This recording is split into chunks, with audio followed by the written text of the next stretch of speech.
Our senses, sight, sound, touch, taste, and smell help us connect with the world around us.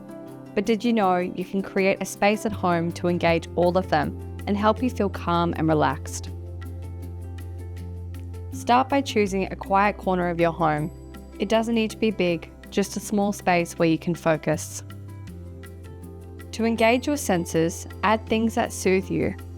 For sight, choose calming images or local art.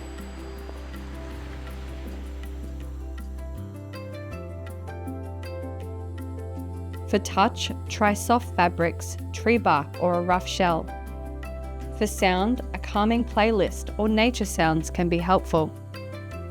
And for smell, use essential oils or incense to create a peaceful atmosphere.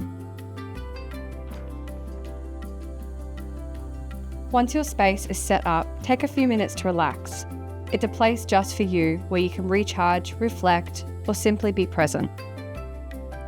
Creating your own sensory space doesn't need to be complicated or expensive. Just a corner with things that help you feel calm and connected.